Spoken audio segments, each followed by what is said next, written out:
Thyroid hormone drives two fundamental processes in newborns: brain development and metabolic regulation. Without adequate thyroid hormone during the first 2 to 3 years of life, irreversible intellectual disability occurs. This narrow window makes early detection and treatment critical for normal neurodevelopment. The transition at birth triggers dramatic thyroid axis changes. Within minutes of delivery, TSH surges from the cold stress and catecholamine release. Levels rise from baseline values around 5 to peaks of 60 to 80 microunits per milliliter by 6 hours of life. This physiologic surge stimulates the newborn's thyroid to produce T4 and T3, establishing independent thyroid function. By 48 to 72 hours, TSH normalizes to adult ranges below 10 microunits per milliliter. Congenital hypothyroidism affects 1 in 3,000 to 4,000 newborns, making it one of the most common preventable causes of intellectual disability. The majority result from thyroid dysgenesis, absent hypoplastic or ectopic thyroid tissue. Another 15 to 20% have dyshormonogenesis, where the gland is present but cannot produce hormone due to enzyme defects. Without newborn screening, these infants appear normal at birth due to maternal thyroid hormone crossing the placenta, then develop symptoms over weeks to months as maternal hormone wanes. Transient hypothyroxanemia presents differently. Premature infants, particularly those born before 30 weeks, have immature hypothalamic pituitary thyroid axes. Their thyroid hormone levels run low, without the expected TSH elevation. This reflects developmental immaturity rather than true hypothyroidism. Whether to treat remains controversial. Some studies suggest benefit, while others show no improvement in neurodevelopmental outcomes. Neonatal hyperthyroidism, though rare at 1 in 50,000 births, creates medical emergencies. Most cases result from maternal Graves' disease, with transplacental passage of thyroid-stimulating immunoglobulins. These antibodies continue stimulating the fetal and neonatal thyroid, producing severe thyrotoxicosis that can persist for weeks until maternal antibodies clear. Primary thyroid problems account for 85% of congenital hypothyroidism cases. Thyroid dysgenesis leads the list. The gland may be completely absent, sitting in the wrong location as ectopic tissue along the thyroglossal duct, or present but underdeveloped. These structural abnormalities occur sporadically without clear genetic patterns in most cases. Inborn errors of thyroid hormone synthesis represent the second major category. The thyroid gland develops normally but lacks enzymes needed to produce hormone. Defects in thyroid peroxidase, thyroglobulin synthesis, or iodide transport create a normally positioned gland that cannot function. These disorders follow autosomal recessive inheritance patterns. TSH receptor mutations prevent the gland from responding to pituitary signals. Even with sky-high TSH levels, the thyroid remains dormant. Maternal factors also contribute. Antithyroid drugs like methimazole or propylthiouracil cross the placenta and suppress fetal thyroid function. In iodine-deficient regions, maternal deficiency translates to fetal hypothyroidism. Central hypothyroidism results from pituitary or hypothalamic dysfunction. These cases often present as part of broader endocrine deficiencies. Look for associated midline defects: septo-optic dysplasia, cleft palate, or single central incisor. These anatomical clues point towards central rather than primary thyroid disease. The distinction matters because central cases have low or inappropriately normal TSH despite low thyroid hormone levels, potentially causing false negative newborn screens that test TSH alone. The placenta provides remarkable protection during fetal life. Maternal T4 crosses freely, maintaining fetal levels at about 1/3 of maternal concentrations. This explains why even infants with complete thyroid agenesis appear normal at birth. Physical features develop gradually as maternal hormone clears over the first weeks of life. Prolonged jaundice serves as an early warning sign. When hyperbilirubinemia persists beyond 2 weeks, particularly with elevated direct fraction, think thyroid disease. The mechanism involves decreased hepatic enzyme activity and delayed bilirubin conjugation. This finding often prompts the first thyroid function tests in unscreened populations. Feeding difficulties manifest as poor suck, decreased interest in feeding, and excessive sleepiness during feeds. Constipation develops from decreased gut motility. Parents describe having to stimulate every bowel movement. These gastrointestinal symptoms reflect the global metabolic slowdown. Physical examination reveals characteristic findings. Hypotonia creates a floppy infant with decreased activity. The anterior and posterior fontanelles feel larger than expected and remain widely open. Hypothermia occurs from impaired thermogenesis. These babies feel cool and have trouble maintaining temperature even when bundled. Macroglossia develops gradually as glycosaminoglycans accumulate in tissues. The tongue appears thick and protrudes slightly. Skin changes include a mottled, cool appearance with perioral cyanosis. Some infants develop respiratory distress from the large tongue, myxedematous tissue infiltration of the airway, or decreased respiratory drive. While newborn screening catches most cases before symptoms develop, recognizing these early signs remains crucial for infants born outside screening programs or with false negative results. Newborn screening typically measures TSH, though some programs include T4. Abnormal results require immediate confirmation. A T4 below 8 micrograms per deciliter with TSH above 34 milliunits per milliliter confirms primary hypothyroidism. Don't delay treatment for imaging studies. The developing brain needs thyroid hormone immediately. Levothyroxine replacement starts at 10 to 15 micrograms per kilogram per day, given as a single morning dose. This relatively high weight-based dose reflects infants' rapid metabolism and the urgency of normalizing levels. Crush the tablet and mix with breast milk or formula, ensuring complete administration. Never mix with soy formula or iron supplements, which impair absorption. Treatment goals follow strict timelines. T4 should normalize within 2 weeks, reaching the upper half of the normal range. TSH takes longer, typically normalizing within 1 month. This lag occurs because the pituitary remains hyperstimulated even after thyroid hormone replacement begins. Persistently elevated TSH despite normal T4 doesn't indicate treatment failure if the timeline is appropriate. Monitoring requires frequent adjustment. Check levels 2 weeks after starting treatment, then every 1 to 2 months during the first year. The rapid growth of infancy means dose requirements change constantly. Most infants need dose increases every few months to maintain appropriate levels. The stakes couldn't be higher. Congenital hypothyroidism remains one of the most preventable causes of intellectual disability worldwide. Every day of inadequate treatment during the critical first months impacts ultimate cognitive potential. Studies show that infants treated within the first 2 weeks of life achieve normal intelligence. Delays beyond 1 month result in measurable IQ deficits. This narrow therapeutic window drives the urgency of newborn screening programs and immediate treatment initiation. Transient hypothyroxanemia affects most infants born before 32 weeks gestation. Laboratory values show the distinctive pattern. Free T4 runs low, while TSH remains normal. This differentiates it from true hypothyroidism, where TSH would elevate in response to low thyroid hormone. The pathophysiology reflects developmental immaturity at multiple levels. The hypothalamic pituitary thyroid axis hasn't fully matured. These premature infants can't mount the normal TSH surge seen in term newborns. Their hypothalamus doesn't recognize or respond appropriately to low thyroid hormone levels. Iodine stores compound the problem. Term infants accumulate iodine during the 3rd trimester for postnatal thyroid hormone production.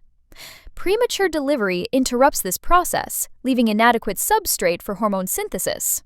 Additionally, the liver produces minimal thyroid-binding proteins, so even the hormone produced circulates poorly.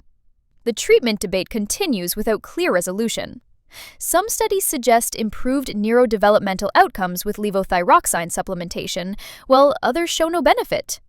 Most neonatologists reserve treatment for severe cases, with free T4 levels below 0.8 nanograms per deciliter or clinical symptoms suggesting hypothyroidism. Resolution occurs naturally as organ systems mature. By 6 to 10 weeks of life, most premature infants establish normal thyroid function without intervention. Serial monitoring every 2 to 4 weeks tracks this normalization. The key distinction remains recognizing this as a maturational delay rather than permanent thyroid disease requiring lifelong treatment. Neonatal hyperthyroidism creates a medical emergency requiring immediate recognition and treatment. Only 1 to 5% of infants born to mothers with Graves' disease develop thyrotoxicosis, but the presentation can be life-threatening. Maternal TSH receptor antibodies cross the placenta and continue stimulating the infant's thyroid after delivery. The clinical picture differs dramatically from typical newborn behavior. These infants appear hyper-alert and irritable, with excessive, almost frantic movements. Tachycardia persists even during sleep, with heart rates exceeding 160 to 180 beats per minute. Despite voracious appetite and frequent feeding, weight gain lags due to hypermetabolism. Physical findings include a palpable goiter in most cases. The thyroid feels firm and enlarged. Exophthalmos occurs in about half of affected infants, though less pronounced than in adults. Blood pressure runs high for age. Advanced cases develop high-output heart failure from sustained tachycardia and increased metabolic demands. The liver and spleen enlarge from congestion. Treatment requires multiple medications working through different mechanisms.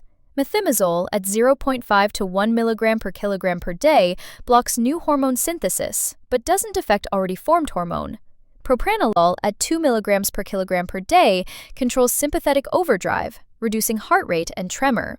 In severe cases, hydrocortisone at stress doses blocks peripheral conversion of T4 to the more active T3. The natural history follows antibody clearance. Maternal antibodies have a half-life of 12 to 20 days, so symptoms typically resolve within 3 to 12 weeks. Some infants need treatment for several months. Monitor thyroid function closely during treatment as the antibodies clear. These infants can swing from hyperthyroid to hypothyroid as their suppressed glands recover function. Congenital hypopituitarism affects 1 in 4,000 to 10,000 births, presenting diagnostic challenges through its variable and often subtle manifestations. The pituitary gland produces 8 different hormones, and deficiencies can involve 1 or multiple hormones in any combination. This variability creates diverse clinical presentations that mimic other conditions. Structural abnormalities frequently accompany pituitary dysfunction. Septo-optic dysplasia combines midline brain defects with pituitary hormone deficiencies. Look for absent septum pellucidum on imaging, optic nerve hypoplasia on examination, and multiple hormone deficiencies on testing. These findings cluster together more often than chance would predict. Pituitary stalk interruption syndrome appears on MRI as an absent or thin pituitary stalk with an ectopic posterior pituitary bright spot. This anatomical disruption prevents hypothalamic-releasing factors from reaching the anterior pituitary, causing multiple hormone deficiencies. Charge syndrome adds pituitary dysfunction to its constellation of colobomas, heart defects, choanal atresia, and genital abnormalities. The nonspecific presentation delays diagnosis. Affected infants might show poor feeding, lethargy, or hypoglycemia, symptoms common to many neonatal conditions.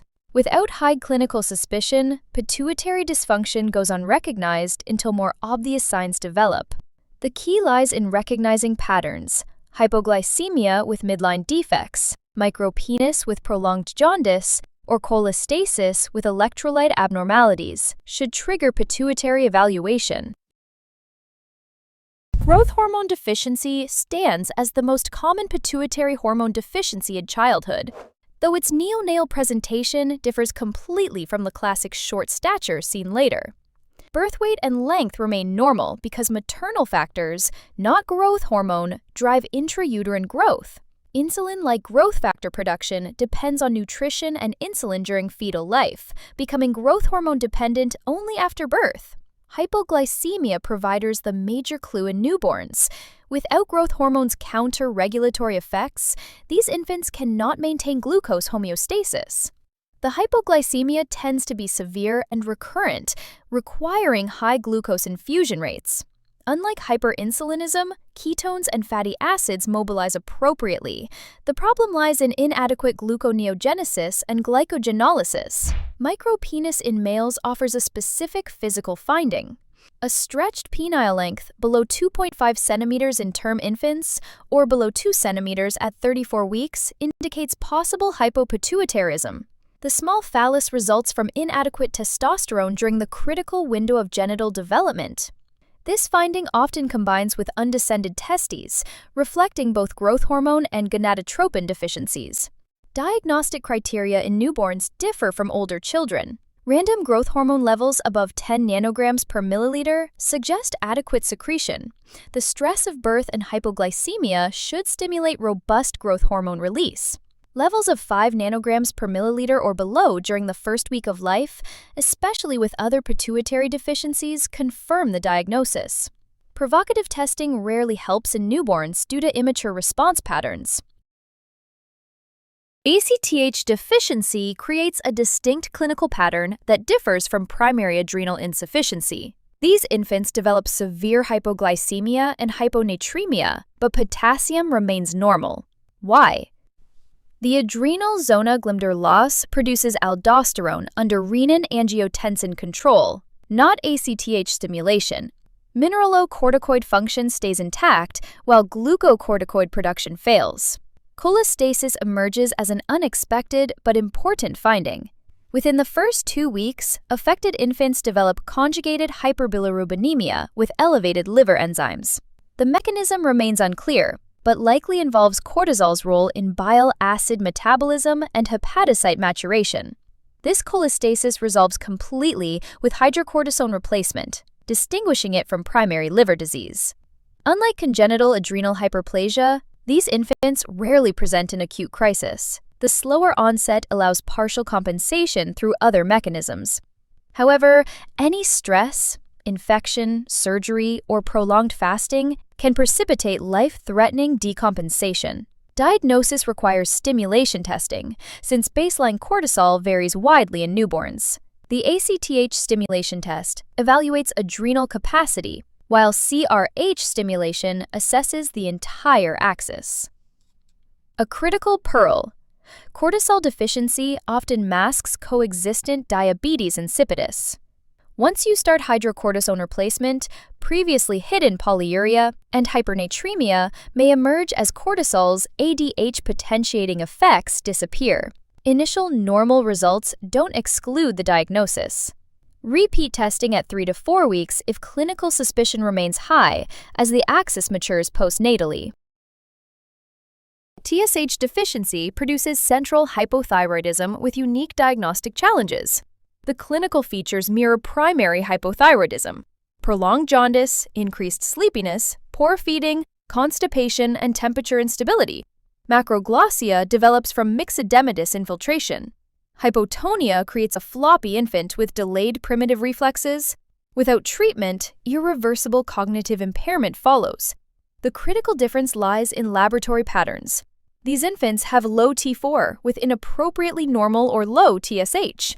Newborn screening programs that measure only TSH miss these cases entirely. Even programs including T4 may flag results as borderline rather than clearly abnormal, delaying diagnosis. Central hypothyroidism rarely occurs in isolation. Finding low thyroid hormone with inappropriate TSH should prompt evaluation of other pituitary hormones. The combination of hypothyroidism with hypoglycemia, micropenis, or cholestasis strongly suggests hypopituitarism rather than isolated thyroid disease. Early diagnosis remains crucial for brain development. The same narrow therapeutic window applies. Treatment within 2 weeks preserves neural intelligence, while delays cause permanent deficits. This urgency mandates immediate treatment upon diagnosis, even while completing evaluation for other hormone deficiencies. Pituitary hormone replacement requires understanding both dosing and sequencing. Growth hormone replacement uses 20 to 35 micrograms per kilogram daily, given subcutaneously. Unlike older children who receive 6 or 7 doses weekly, newborns need daily administration to prevent hypoglycemia. Monitor glucose response carefully. Some infants need dose adjustment based on glycemic control rather than growth parameters. Hydrocortisone replaces ACTH deficiency at 9 to 12 milligrams per meter squared daily, divided into 3 doses. This provides physiologic cortisol replacement without excess. During illness or stress, triple the dose to mimic normal stress response. Parents need written plans and emergency injection teaching. Watch for diabetes insipidus emergence after starting treatment. Daily weights and sodium monitoring catch this complication early. Levothyroxine dosing matches primary hypothyroidism at 10 to 15 micrograms per kilogram daily. Timing matters when multiple deficiencies exist. Always start hydrocortisone before thyroid hormone in combined deficiency. Adding thyroid hormone first accelerates metabolism and can precipitate adrenal crisis in cortisol-deficient patients. Testosterone therapy addresses micropenis in affected males. Short courses during the first 6 months can increase penile size without advancing bone age or compromising adult height. Typical regimens use testosterone enanthate 25 to 50 milligrams intramuscularly monthly for 3 doses. This early intervention improves eventual sexual function and psychological outcomes, while the window for penile growth remains open.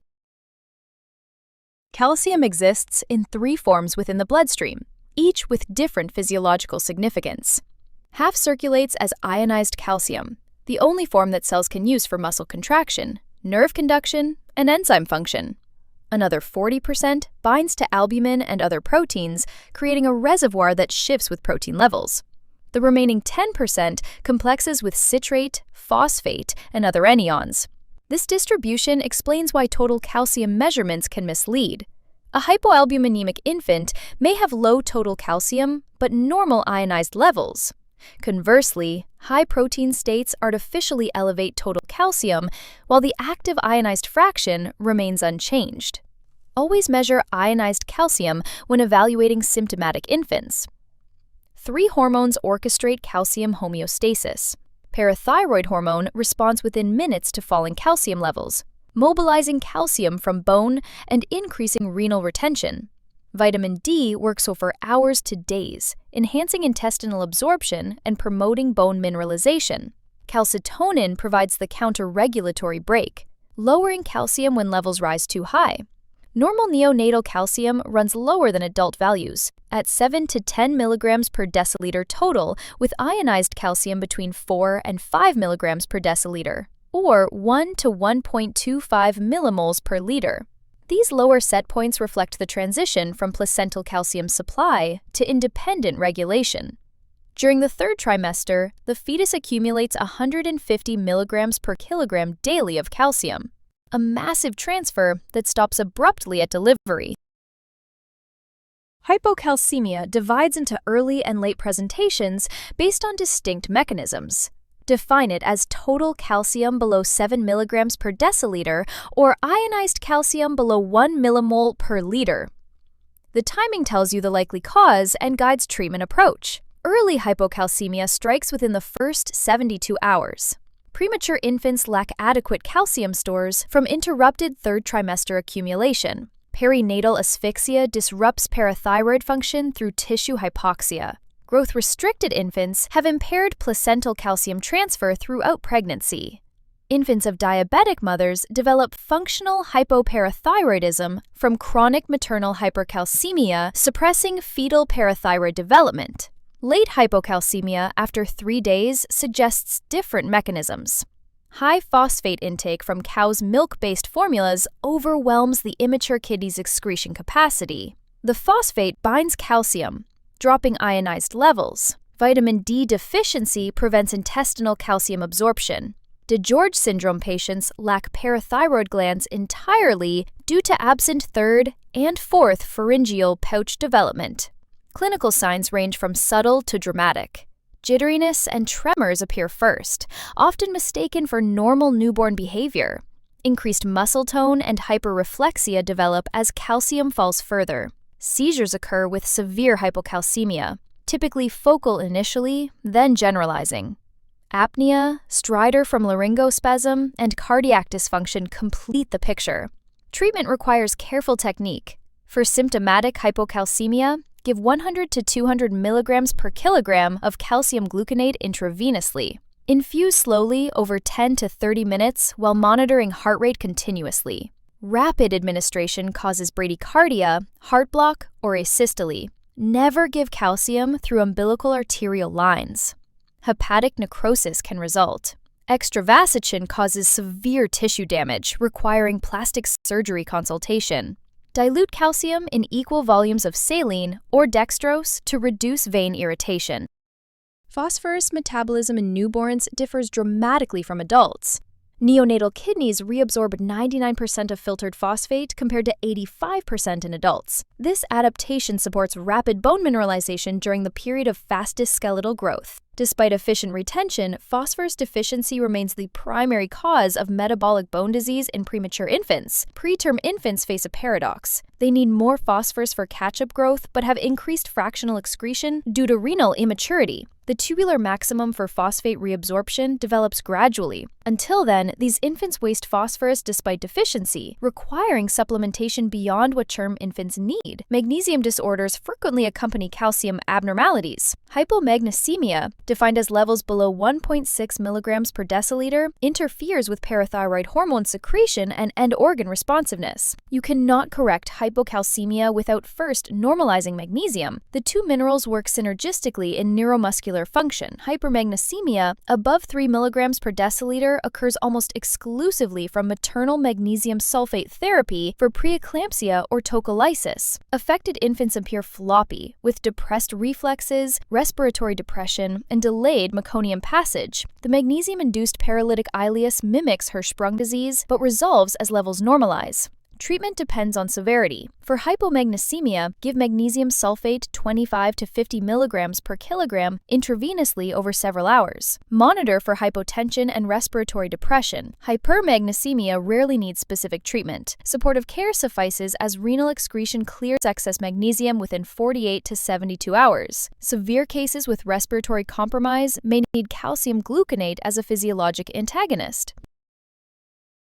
Osteopenia of prematurity represents a modern epidemic created by survival of increasingly premature infants.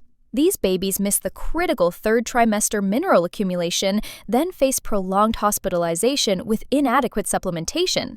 The result? Bones that bend rather than break, fractures with routine care, and long-term growth compromise. The statistics tell a sobering story.